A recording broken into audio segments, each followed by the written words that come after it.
When House Varok of the Zyran Dominion declared war on the Fourth Human Republic, many believed it would be a swift and decisive conflict. The Zyronians, like most species on the galactic stage, were carnivores, their warrior caste honed through centuries of battle. They were the most powerful empire in the sector, surpassing humanity in numbers, technology, and military doctrine. Despite humanity's industrial strength and growing population, the consensus was clear. The warriors of House Varok would crush them. That wasn't to say humans were entirely disregarded.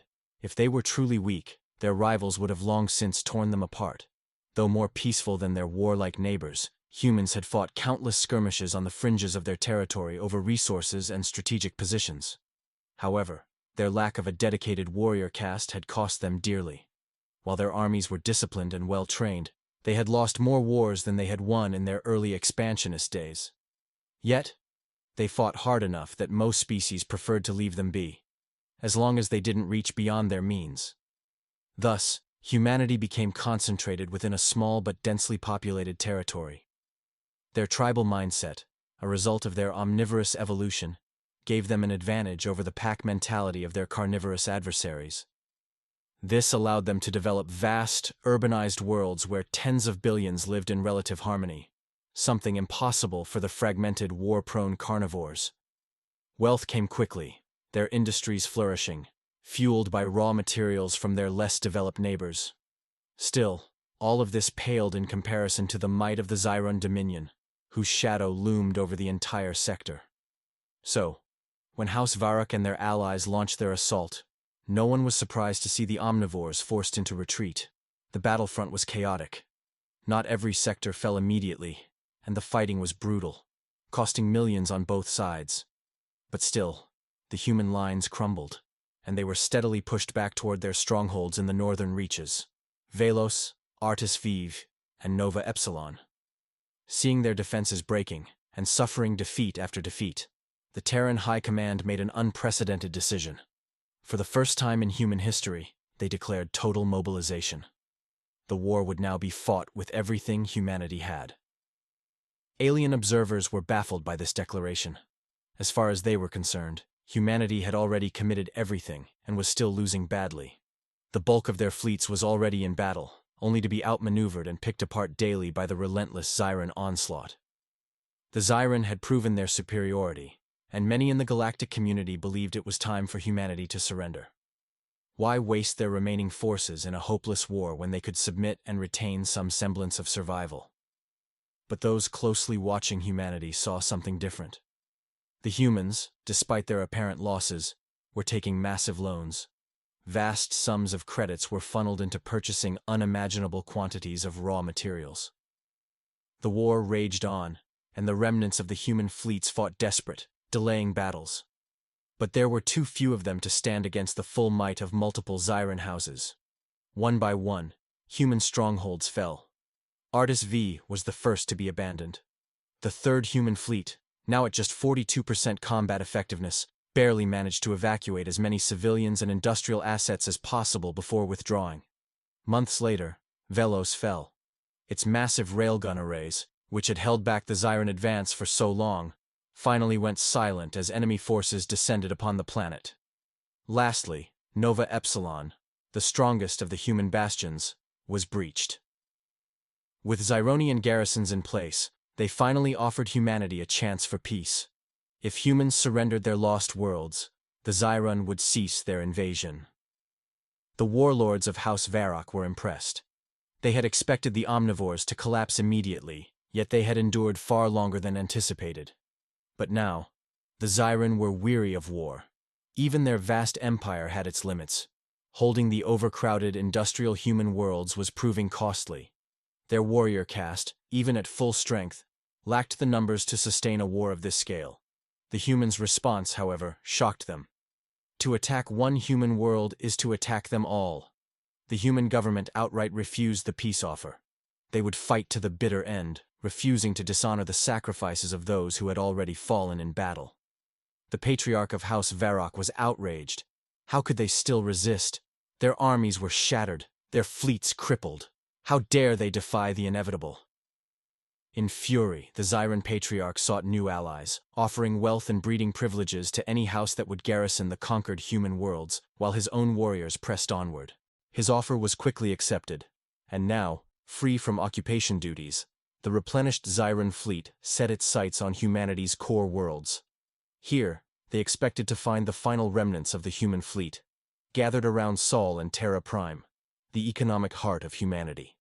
These planets, with their massive orbital structures, housed tens of billions. They believed this would be the final battle, that the last scraps of human resistance would be wiped out, and the core of humanity would fall into Zyran hands. They were wrong.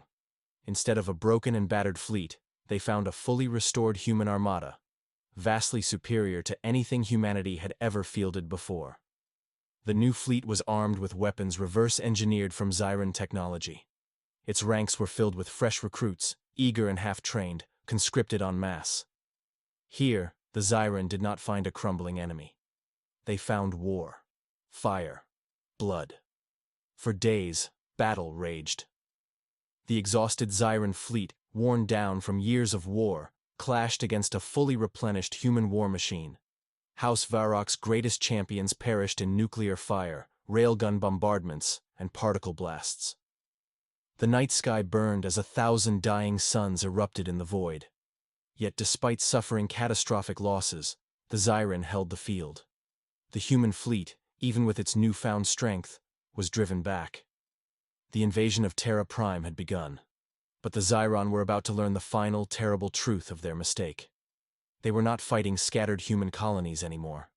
They were now at war with billions, entire populations armed with tanks, guns, and armor, freshly forged from their industrial giants.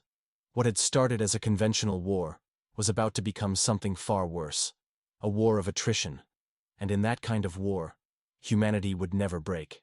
As the hyper-elite warrior caste of House Varok clashed with the armies and militias of planets teeming with 30 billion souls, the battle raged on. Despite the brutal combat, the tempo of war never slowed.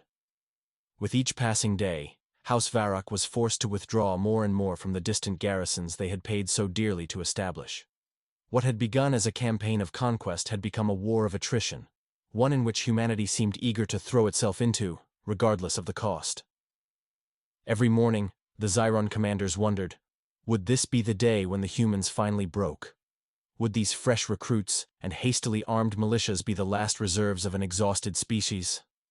And yet, each day brought new soldiers, new weapons, still being forged in the fiery heart of human industry. The neighbors of humanity whispered among themselves, watching as more and more of Zyron's strength was poured into the endless grinder of war. Their vast empire was now being left increasingly unguarded as the conflict drained them. Only a few houses remained neutral, hesitant to involve themselves in what they saw as humanity's futile struggle. Still, those same neighbors continued to supply humanity's insatiable demands for resources. They smiled in quiet satisfaction, watching as the laboring class of humanity, as they understood such things, broke the pride of Zyran's warriors in battle, even while suffering 5-to-1 casualties. Finally, the Varok Patriarch decided he had had enough.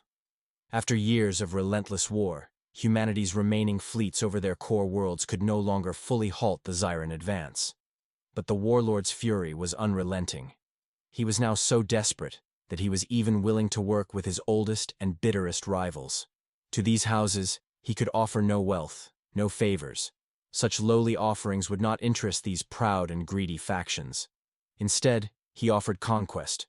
They would have their pick of human worlds once the war was won.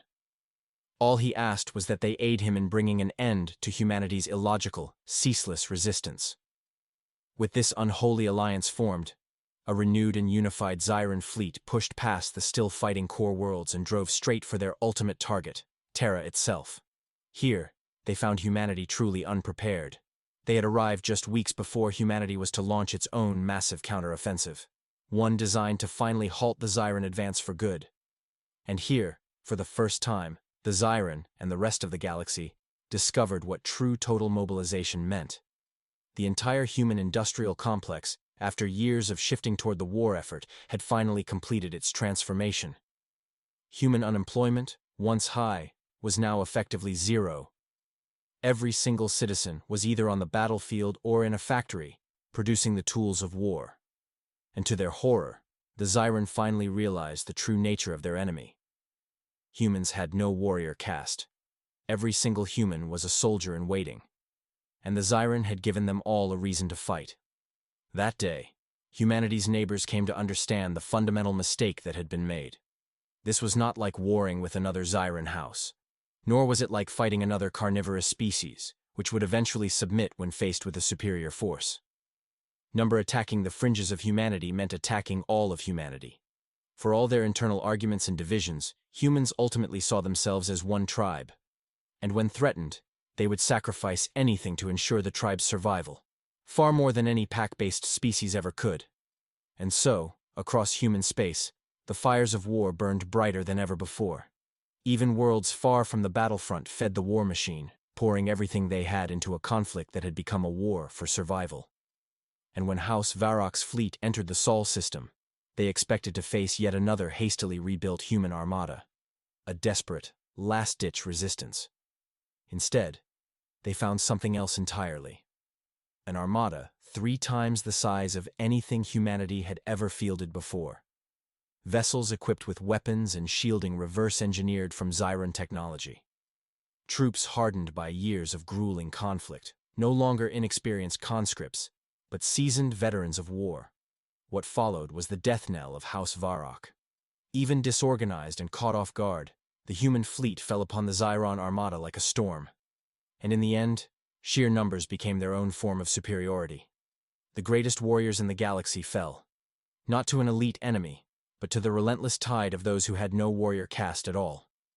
Billions died in that final battle, so quickly, so violently, that many believe such a catastrophe will not be seen again for centuries. Yet even in their final moments, the Zyran proved why they were the most feared warriors in the region. They fought with reckless abandon, with unmatched ferocity. But it did not matter. No amount of skill or savagery could change the outcome. Humanity's victory was never in doubt. And in a single day, the Zyran fleet was wiped from existence. Their strength burned away in the void. Over the following year, humanity systematically reclaimed every lost world. The stalemate on the core worlds was broken. The northern frontier was retaken. The Zyran fought every step of the way, but even when they attempted to adopt the same total war strategy, it failed. Their laboring caste refused to become warriors. Their upper castes refused to give up their luxuries for the hardships of war. And when the other great houses saw Zyran's weakness, they descended upon them like vultures upon a dying beast. As the years passed, humanity pushed beyond mere survival. They seized nearly a dozen rich and abundant worlds along their northern border. But they did not overextend. They knew there was only so much they could hold.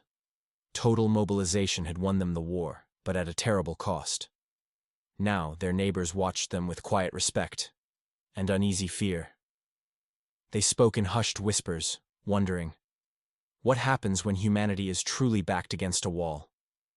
But on Earth, Mars, Centauri, and beyond, the cost of victory was clear. A generation lay dead upon the battlefields. Billions had lost fathers, brothers, sisters. The wealth of humanity had been sacrificed on the altar of war.